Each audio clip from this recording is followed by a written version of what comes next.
Smoking एक बहुत बुरा व्यसन है। रादर मान सकते हैं कि ये सबसे बुरे एडिक्शन या व्यसन में आता है। जिन लोगों में स्मोकिंग का प्रॉब्लम होता है उनको कैंसर होने का रिस्क बढ़ जाता है। ऐसा इसलिए है क्योंकि स्मोकिंग के साथ एसोसिएटेड बहुत सारे टॉक्सिक प्रोडक्ट हम जब भी गहरी स्मोकिंग करने के बाद सांस लेते हैं तो हमारी सांस के साथ वो बॉडी के अंदर चले जाते हैं। स्मोकिंग में जो टॉक्सिक पदार्थ होते हैं वो अलग अलग सिस्टम में घुल जाते हैं, तो इससे अलग अलग तरह के कैंसर होने का चांस बहुत ज्यादा बढ़ जाता है। और ये सिर्फ कहने की या सुनने की बातें नहीं है कि गवर्नमेंट हमको डराने के लिए बोल रही है कि भाई स्मोकिंग से कैंसर हो जाता है। एक्चुअल रियलिटी ये है कि बहुत ज्यादा केसेस में कैंसर होता है smoking related. In fact lung cancer के पेशेंट्स में आप मान के चलिए कि मेजॉरिटी ऑफ द पेशेंट जिनको कैंसर होता है या लंग कैंसर ज्यादा देखने को मिलता है उनकी स्मोकिंग की हिस्ट्री रहती है। 10-15% या 20% ही पेशेंट मैक्सिमम लंग कैंसर के ऐसे होते होंगे जो स्मोकर्स नहीं होते, जिनको कैंसर नहीं मतलब निकल जाता है बिना स्मोकिंग के दूसरे कारणों से या पोल्यूशन रिलेटेड उनको कैंसर होता है। पर ज्यादातर केस में आपको स्मोकिंग की हिस्ट्री मिलती है। इसीलिए अगर आप अपने बॉडी के कैंसर के रिस्क को कम करना चाहते हैं, अपनी लाइफस्टाइल के दौरान आप चाहते हैं कि आपको अलग अलग तरह के कैंसर ना हो, तो आपको स्मोकिंग को बंद करना चाहिए। और लगभग दुनिया भर में होने वाले कैंसर्स में 90% में स्मोकिंग का कहीं ना कहीं इंक्रिमिनेशन होता है, कहीं ना कहीं उसका इन्वॉल्वमेंट होता है। खासकर सबसे इंपॉर्टेंट है लंग कैंसर में। इसके अलावा ब्लैडर कैंसर, गले का या थ्रोट का cancer, pancreatic cancer, kidney cancer और लिवर कैंसर, ये सब में ही स्मोकिंग का इन्वॉल्वमेंट होता है। स्मोकिंग में जो हार्मफुल केमिकल्स होते हैं वो बॉडी के डीएनए को चेंज कर देते हैं, डीएनए स्ट्रक्चर्स को चेंज कर देते हैं, जिसकी वजह से जब हम स्मोक करते हैं तो ये सारा डीएनए जो है ये सारे सेल्स मॉडिफाइड हो जाते हैं, तो वो उनका ग्रोथ जो है अनकंट्रोल्ड वे में होने लगता है। बहुत ज्यादा सेल्स बॉडी में बनने लग जाते हैं, जिसकी वजह से कैंसर हो जाता है और व्यक्ति की जान का खतरा हो जाता है। तो इसलिए जब कभी भी किसी को कैंसर से अगर अपने आप को बचाना है तो स्मोकिंग से आपको बचना पड़ेगा। और इसमें एक और चीज बहुत इंपॉर्टेंट है कि सेकेंड हैंड स्मोक का भी उतना ही ज्यादा इंपॉर्टेंस है जितना फर्स्ट हैंड स्मोक का। अगर आदमी खुद स्मोक कर रहा है तो डेफिनेटली उसको तो कैंसर का रिस्क होगा ही होगा, बाकियों के कंपैरिजन से कई गुना ज्यादा होगा। लेकिन अगर आपके परिवार में कोई और स्मोक कर रहा है तो भी डेंजरस है, क्योंकि कई बार क्या होता है कि आपका स्पाउस या आपकी फैमिली में कोई और व्यक्ति है जो बहुत ज्यादा रेगुलरली स्मोक करता है, वो स्मोक आपकी फैमिली के बाकी लोग भी इनहेल करते हैं, बच्चे लोग भी इनहेल करते हैं, तो उनकी बॉडी में वो स्मोक जाता रहता है, जमा होते रहता है। उस बंदे ने जिसकी बॉडी में वो स्मोक जा रहा है कभी स्मोकिंग नहीं की, कभी कोई गलती नहीं की, लेकिन at the end of the day उसको भी कैंसर होने का रिस्क कई गुना बढ़ जाता है। तो इसलिए स्मोकिंग ऐसा चीज नहीं है कि वो खाली जो स्मोक कर रहा है उसको सजा देता है, वो उनको भी सजा देता है जो स्मोकिंग नहीं करते हैं, उनके फैमिली वालों को भी सजा मिलती है ऐसे व्यक्ति के साथ रहने के लिए जो स्मोकिंग करता है।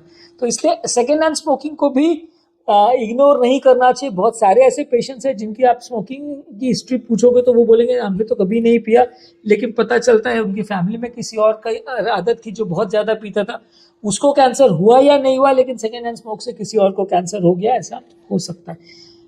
हर व्यक्ति का कैंसर का रिस्पॉन्स स्मोकिंग से अलग अलग हो सकता है। ऐसा जरूरी नहीं है कि हर व्यक्ति जो स्मोक करता है सबको कैंसर हो जाए। हर व्यक्ति को ज्यादा स्मोक करने से ऑब्वियसली रिस्क बढ़ जाता है, लेकिन हर व्यक्ति जो ज्यादा स्मोक करता है, आप ये कंपेयर नहीं कर सकते कि फलाना व्यक्ति तो दिन भर में 10 पैकेट पी जाता है उसको कैंसर नहीं हुआ तो मुझे क्यों होगा।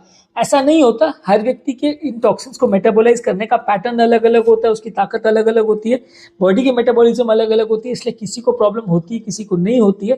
तो इसलिए आप ये नहीं प्रिज्यूम कर सकते कि वो 10 पैकेट पी लेता है उसको कुछ नहीं हुआ तो मुझे भी कुछ नहीं होगा इसलिए मैं स्मोकिंग करना चालू करता हूँ, तो वैसा नहीं होगा। आपकी बॉडी की कैपेसिटी अलग है, जब हो जाएगा कैंसर तब उसका कोई इलाज नहीं है। ज्यादातर लोगों की मृत्यु हो ही जाती है, तो इसलिए आपको पहले से अगर प्रिकॉशन रखे तो ज्यादा अच्छा है। लंग कैंसर स्मोकिंग से सबसे इंपॉर्टेंट रिलेशन है, क्योंकि स्मोकिंग के साथ बहुत सारे पॉलीसाइक्लिक एरोमेटिक हाइड्रोकार्बन्स बॉडी में जाते हैं, पीएच जाते हैं, नाइट्रोसामीन्स और बेंजीन करके प्रोडक्ट्स होते हैं जो बॉडी में जाते हैं स्मोकिंग के साथ। ये बॉडी के जीन्स में म्यूटेशन कर सकते हैं, जिसकी वजह से लंग कैंसर होने का चांस बढ़ जाता है। जितना ज्यादा आप स्मोकिंग करते हैं, जितना ज्यादा नंबर ऑफ सिगरेट्स आप स्मोक करते हैं, जितना ड्यूरेशन ऑफ ईयर्स आपका स्मोकिंग का हो जाता है, उतना आपका लंग कैंसर का रिस्क बढ़ जाता है। और अगर आपने स्मोकिंग किया उसके बाद छोड़ने के बाद भी आपका लंग कैंसर का रिस्क जो है पूरी तरह से नॉर्मल होने में लगभग 10 साल जैसे लगते हैं। मान के चलिए कि अगर आप स्मोकिंग करना आज से बंद भी कर देते हैं तो आपको स्मोकिंग छोड़ने के बाद जो रिस्क कम होगा वो 10 साल में भी मैक्सिमम से 50% ही कम होगा। उसके बाद भी थोड़ा डैमेज तो जो रहता है वो परमानेंट ही हो जाता है। तो इसलिए जो जेनेटिक चेंज इसकी वजह से होते हैं वो हम पहले से ही अगर बचा के रखें तो अच्छा है। अगर आप करते रहेंगे तो फिर उसके बाद अगर जेनेटिक चेंजेस हो गए तो उसको रिवर्स नहीं कर सकते हैं। स्मोकिंग इसके अलावा ब्लैडर कैंसर के लिए भी बहुत इंपॉर्टेंट रिस्क फैक्टर है। स्मोकिंग यूरिनरी ट्रैक्ट के सारे सेल्स को भी डीएनए के म्यूटेशंस कर देता है। इस वजह से स्मोकर्स लोग को ब्लैडर कैंसर होने का चांस भी काफी कॉमन है। ब्लैडर कैंसर का जो रिस्क फैक्टर है उसमें सबसे कॉमन या सबसे इंपॉर्टेंट रिस्क फैक्टर स्मोकिंग को ही माना जाता है। इसके अलावा मुंह का कैंसर या गले का कैंसर भी स्मोकिंग से रिलेटेड बहुत ज्यादा होता है। स्मोकिंग जब हम करते हैं तो उसमें जो हाइड्रोकार्बन है वो मुंह में जाते हैं, अंदर के सेल्स को जला देते हैं, गला देते हैं, उनके डीएनए को चेंज कर देते हैं, जिसकी वजह से कैंसर होने का चांस बहुत ज्यादा होता है। जो लोग टोबैको नहीं खाते और स्मोकिंग नहीं करते उसमें ओरल कैंसर या मुंह का कैंसर होने का चांस कंपेरेटिवली काफी रेयर रहता है। तो इसलिए आपको एज फार एज पॉसिबल अगर मुंह के कैंसर से बचना है तो स्मोकिंग आपको बंद करनी चाहिए। नेक्स्ट है पैनक्रियाटिक कैंसर। स्मोकिंग से पैनक्रियाज में भी कैंसर होता है। पैनक्रियाज के सेल्स को भी ये डैमेज करता है, जिससे लंबे समय में पैनक्रियाटिक कैंसर होने का चांस बढ़ जाता है। पैनक्रियाज के कैंसर में भी सबसे इंपॉर्टेंट रिस्क फैक्टर में स्मोकिंग को माना जाता है। नेक्स्ट है किडनी का कैंसर। किडनी के सेल्स में भी जेनेटिक म्यूटेशन कर सकता है स्मोकिंग की वजह से। इसकी वजह से किडनी का कैंसर भी स्मोकर्स में ज्यादा मिलता है। इसी तरह से लिवर का कैंसर भी स्मोकर्स में ज्यादा मिलता है। अगर किसी व्यक्ति को हेपेटाइटिस बी या सी का इन्फेक्शन और साथ में अगर स्मोकिंग का रिस्क फैक्टर है तो उसको कैंसर होने का चांस कई गुना बढ़ जाता है। यानी बाकी सारे रिस्क फैक्टर्स के चांसेस को भी ये और कई गुना बढ़ा देता है, तो कैंसर और ज्यादा प्रबल हो जाता है, कैंसर होने का चांस कई गुना बढ़ जाता है। और आपको स्मोकिंग बंद करने से डेफिनेटली फायदा मिलता है, कुछ हद तक एटलीस्ट आपको कैंसर होने का चांस कम हो जाता है। तो आज के टॉपिक में हमने बात की स्मोकिंग से रिलेटेड कैंसर के बारे में। यदि आप कैंसर के रिस्क को काफी हद तक कम करना चाहते हैं, एटलीस्ट 80-90% तक कम करना चाहते हैं, तो सबसे इंपॉर्टेंट टिप है कि आप स्मोकिंग बंद कर दीजिए। स्मोकिंग से रिलेटेड प्रोडक्ट्स इवन टोबैको चून करने से भी बहुत ज्यादा कैंसर होने का चांस होता है, तो आप इसको बंद करेंगे तो कैंसर होने का चांस काफी हद तक कम हो जाएगा।